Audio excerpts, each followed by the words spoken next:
l'hôtel, je vais craquer mes mains. Elle veut que j'emmène au sol comme Greg et Mema. Le reste pas tourné, il pense aux autres. Je suis à fond dans mon délire, je suis brusque un peu.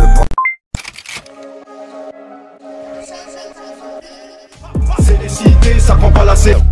Gros, je vois tout comme Fico. Chéki, bon bah ça y est, c'est samedi, premier jour du week-end. J'espère que t'as passé une bonne semaine, t'as passé une bonne journée et on commence directement l'actualité. Bah l'équipe, on recommence cette petite actualité du samedi. Bon, j'avais pas beaucoup d'actu vu que hier j'ai fait une longue vidéo actualité. Là, il n'y avait pas beaucoup d'actu, mais je tenais à en faire une. Pour commencer, on va parler de Mister V et PLK. Car en fait, il y a Mister V qui a invité PLK sur son stream Twitch. Et dedans, bah, ils ont réagi à des phrases dans le rap français. Des vraies et des fausses. Et PLK, bah, il devait dire si c'est une vraie phrase ou une fausse phrase. Et bref. Je voulais vous partager un petit extrait. Regardez. J'ai rien contre les gens bronzés, mais en vrai, c'est vrai qu'on n'est plus chez nous. Alors?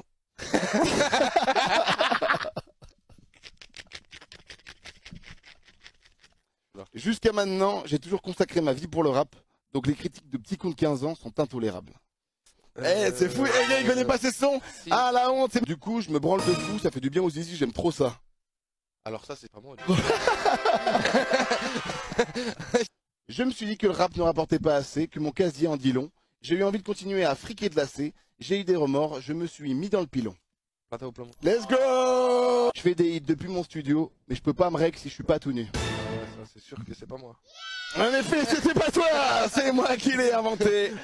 Ensuite, bon bah, je vous avais parlé de son premier clip et je tenais à vous parler du deuxième. Il y a Lockman qui a sorti son deuxième clip qui s'appelle Opaque et c'est disponible sur sa chaîne YouTube. Et personnellement, bah, c'est un des rappeurs que je kiffe en ce moment. Et en plus de ça, il vient de chez moi, dans le 57, à Metz, plus précisément. Et il a un style, c'est dans le délire à la Saïf. Pour les personnes qui kiffent comment Saïf il rappe, bah, vous allez kiffer Lockman, c'est obligé. Je vous invite à aller écouter son dernier clip, l'équipe. Le petit a grandi, il a trimé un peu. Il pense blue jeans, il pense fumer un peu. J'ai les gros mais la puce, tu m'as ficelé un peu. J'agis dans la journée, je viens pas en meute. Ensuite, on a Sneezy qui est passé en interview sur la chaîne Légende avec Guillaume Play. Et dedans, bah, il a parlé de sa carrière. Et il a même parlé d'une anecdote vraiment grave. Comme quoi, bah, il a failli mourir dans un crash d'avion. Et il l'a raconté directement dans l'interview. Et en plus de ça, bah, comme je vous ai dit, il a parlé de sa relation avec Nekfeu, de Rap Contenders et de 1995. Donc je vous invite à aller voir l'interview, l'équipe. Il était dans mon lycée et tu connais à l'époque les connexions elles se faisaient par MSN. Tu te connectes ce soir, ouais je me connecte et ça discutait tu vois. Et il me faisait écrire des textes de rap via MSN que je lui envoyais et lui derrière me jugeait, me disait ah c'est bien, c'est pas bien. Et c'était comme ça que j'ai commencé en fait. Putain, et tu t'es senti bon au début ou t'étais pas bon du tout?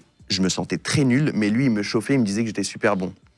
Pour que je continue à en faire, tu vois. Parce que lui, il avait son plan de faire ce groupe 1995.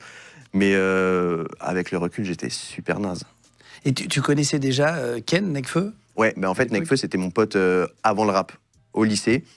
Du coup, on a fait les 400 coups ensemble, c'était vraiment mon frérot. Et Alpha One, on l'a rencontré un peu plus tard, il était dans notre lycée, mais on le connaissait que de vue. Et puis, la connexion s'est faite comme ça. Lui faisait du rap de son côté, Nekfeu en faisait aussi de son côté avec le S-Crew. Et moi, j'en faisais pas du tout. Et bon, bref, par ennui, on a commencé à faire du rap ensemble. Alpha One nous a un peu matrixés. Et on est devenu ce groupe-là. C'est en 2011, après, à 19 ans, je vous mets des photos là qui apparaissent avec tes potes. Vous participez au Rap Contenders. Ensuite, pour les personnes qui se souviennent, il y a quelques semaines, je vous ai présenté un rappeur qui s'appelle Chivo. Et en fait, il rappe sur des cheap beats West Coast, tu vois. Et je kiffe grave son délire. Et là, il a sorti un clip qui s'appelle Greg et Mema. Et je rappelle que c'est pas son premier clip.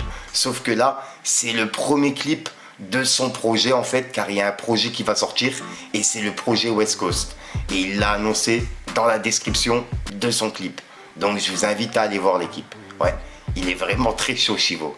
Si tu tapes, elle me dit cash every time. Fais toujours mieux pour se lâcher, tu captes. Mâcher du paf. Allez, nique de là avec ta gorge qui sent cacher du das. Ensuite, hier dans ma vidéo actu, on a parlé de Ouais Renoir. Car en fait, il y a l'équipe de Ouais Renoir, enfin, l'entourage de Ouais Renoir, qui serait dans une guerre pour l'héritage. Et ça, c'est un article qui a été publié par Le Parisien. Sauf que la vraie vérité, on l'a vu hier en vidéo. C'est une personne qui travaillait avec Ouais Renoir à Dubaï, qui a volé plus de 1 million d'euros. Et ça n'a rien à voir avec justement le manager, etc. Tu vois, comme ça a été dit dans l'article du Parisien. Et hier, on a vu que Babs PLR, il avait réagi par rapport à ça. Et là, il vient mettre une photo d'une personne, et c'est cette personne-là qui a volé les 1 million d'euros. Et elle s'appelle Fatima. Et c'est ce qu'on a vu hier. Et on peut voir qu'il a écrit: mon frère t'avait fait confiance. Fatima, je t'ai envoyé de mon compte 1 million d'euros. Dès que tu as appris sa mort, tu t'es précipité pour appeler son avocat et lui fournir une fausse procuration afin de mettre ses biens à ton nom. Tu seras maudite toute ta vie et tu mourras sur ton dos jusqu'à ma mort. Tu fais souffrir une famille entière qui n'arrive pas à faire son deuil. Et cette souffrance, tu la porteras en pleine figure. Et pour le coup, c'est compréhensible, tu vois, sachant que cette personne-là, ouais, Renoir et des personnes de l'entourage, entre guillemets, tu vois, lui ont fait confiance. Et en fait, cette personne-là l'a arnaqué. Et de ce qu'il explique, il l'a jamais vu en vrai. Babs PLR, le manager, n'a jamais vu cette personne dans la vraie vie. C'est que ouais, Renoir qui l'avait vu. Et on peut voir qu'il y a une personne qui a dit: pété de rire, comment t'envoies 1 million à une meuf comme ça? J'ai envie de dire bien fait, voilà. Et Babs, il a répondu: je ne l'avais jamais vu, sinon crois-moi, j'aurais jamais rien fait. Et juste après, il y a une personne qui a dit: que Dieu me pardonne, mais il y en a juste à leur tête, je pourrais pas travailler avec eux. Ça, ils inspirent pas confiance, je sais pas comment expliquer. Et Babs, il a répondu: crois-moi, si j'avais vu une seule seconde sa tête, 3 petits points. Et juste après, une personne qui a dit: mais pourquoi tu l'as envoyé à elle les sous, au lieu de sa famille, frérot? Point d'interrogation. Et Babs, il a répondu: conciergerie. Il devait acheter un appartement sur Dubaï. Donc voilà. Donc en fait, cette personne-là, elle faisait l'intermédiaire, tu vois. Vu qu'il devait s'acheter un appartement sur Dubaï, elle a réceptionné justement les 1 million d'euros qui étaient prévus pour l'achat de cet appartement. Sauf qu'au final, ouais, Renoir est décédé et elle a profité de ça pour faire une fausse procuration, excusez-moi, pour avoir les biens de ouais, Renoir à Dubaï, qui est les 1 million d'euros. Dites-moi dans les commentaires ce que vous en pensez.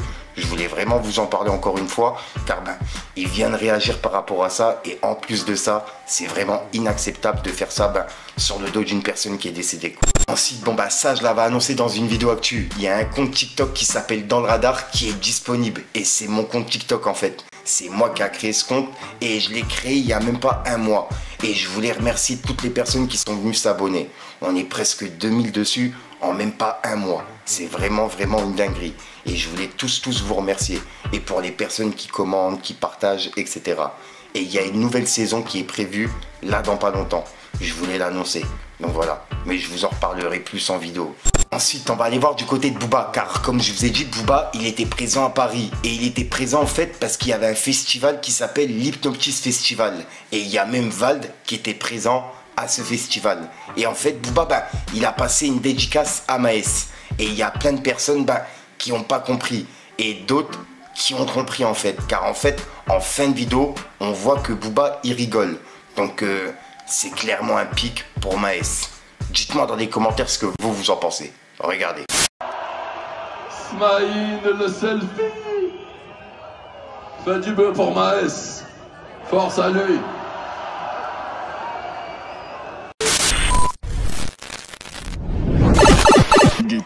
Voilà, donc voilà l'équipe, comme d'hab, n'hésite pas à mettre un petit pouce bleu pour soutenir le référencement et à me dire ce que tu en penses dans les commentaires. Et comme d'hab, si t'as pas envie de mettre dans les commentaires, tu mets un 1, 2, 1, 3 et puis voilà, c'est juste pour référencement. Puis sinon, c'est une outro que tu vas retrouver en fin de vidéo dans plusieurs vidéos. Comme d'habitude, si jamais tu as de l'actualité, n'hésite pas à me contacter directement en privé ou alors dans les commentaires, tu me dis l'actualité ou tu me contactes en privé, comme ça je pourrai en parler en vidéo sur Snapchat, Instagram, TikTok, ce que tu veux. Sinon, j'arrête de te rendre fou, je te dis à soir pour une même consciente, une nouvelle vidéo et une nouvelle exclue. Je me mets comme ça, c'est parce qu'en fait ma caméra elle est petite. Il faut que je remonte le trépied encore plus haut, tu vois.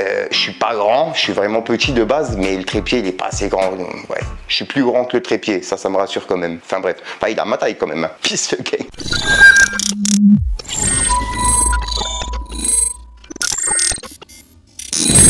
Tu pulls sale, y'aura pas de contact entre nos lèvres. Je préfère une poignée de choper une crampe au mollet. Elle veut pas savoir si j'ai du cash, ni si j'ai du tact. Je lui demande, la CC tu tapes, elle me dit cash every time. C'est toujours mieux pour se lâcher, tu captes, mâcher du paf. Allez nique de là avec ta gueule, je dis sans cacher du das.